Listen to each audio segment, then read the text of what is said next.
Iniciamos nossa análise detalhada dos resultados financeiros do Itaú Unibanco referentes ao primeiro trimestre de 2026. Nosso objetivo imediato é dissecar os indicadores operacionais e o balanço da instituição de maneira absolutamente objetiva.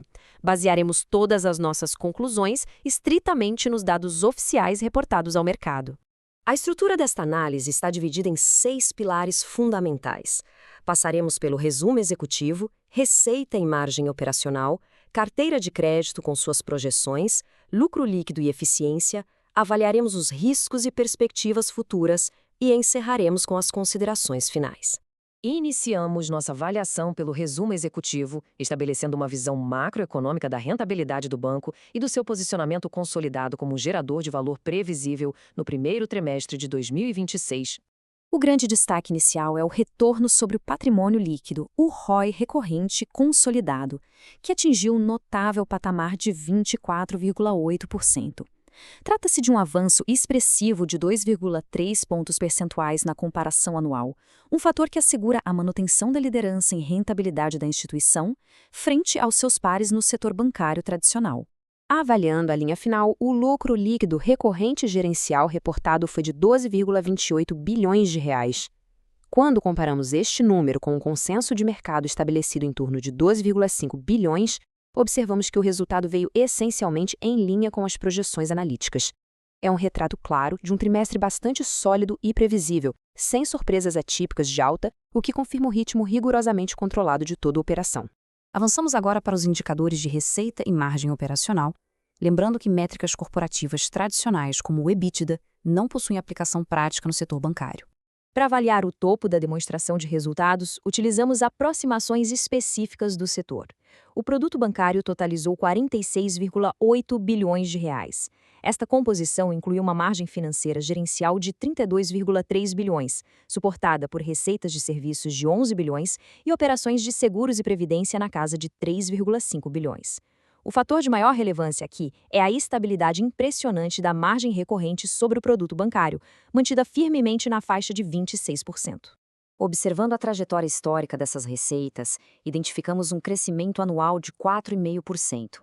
No entanto, na comparação sequencial com o último trimestre do ano anterior, notamos uma contração de 1,7% no produto bancário. É fundamental entender que esta retração deriva de efeitos estritamente sazonais do período, especificamente o menor número de dias úteis e a típica redução na atividade transacional que marca o início do ano. O próximo passo fundamental da nossa análise recai sobre os dados da carteira de crédito e suas implicações diretas para as projeções futuras estabelecidas para o restante do ano de 2026. A carteira de crédito total alcançou a marca substancial de 1,48 trilhão de reais, apresentando um crescimento anual extremamente saudável de 9%. Ao decompor este volume, destacam-se motores cruciais. O crédito imobiliário para pessoa física cresceu 11,2% na comparação anual, enquanto o crédito consignado privado registrou um salto impressionante de 63%. Estas linhas com fortes garantias impulsionam um crescimento sustentável da receita recorrente.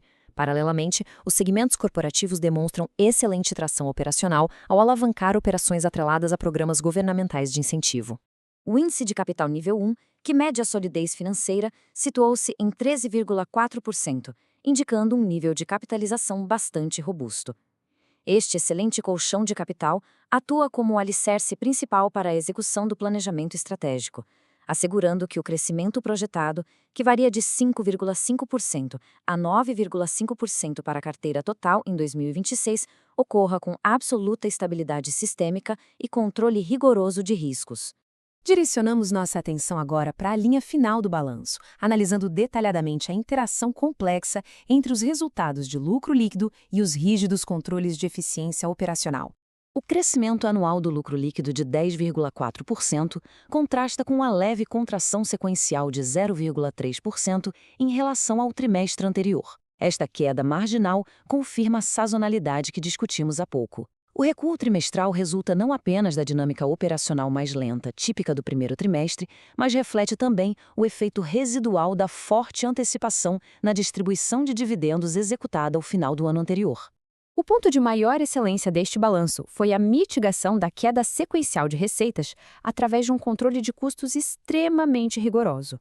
As despesas não decorrentes de juros, que são os custos operacionais, recuaram 5% no trimestre.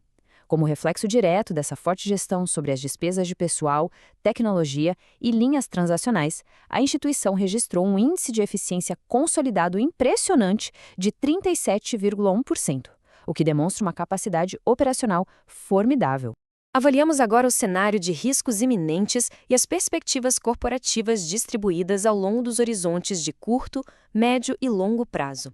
Mapeamos fatores de risco cruciais que demandam monitoramento contínuo. Primeiramente, o custo de crédito atingiu 10 bilhões de reais, registrando um avanço anual de 4,5%. A inadimplência acima de 90 dias sofreu apenas uma pressão marginal e segue sob controle na casa de 1,7%.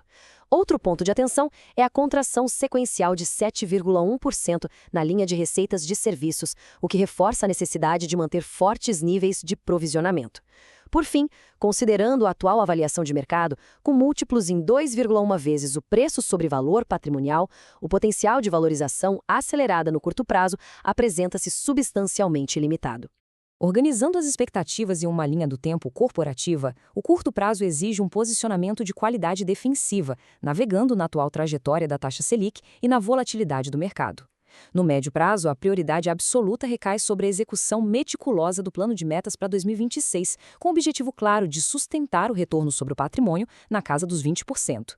Já no longo prazo, o foco estratégico está no reforço estrutural da tese do banco como um formidável gerador de valor em escala capaz de defender suas margens contra a competição agressiva imposta pelas plataformas digitais. Para encerrar o nosso relatório analítico, consolidaremos as considerações finais sobre o balanço e apresentaremos os avisos institucionais obrigatórios.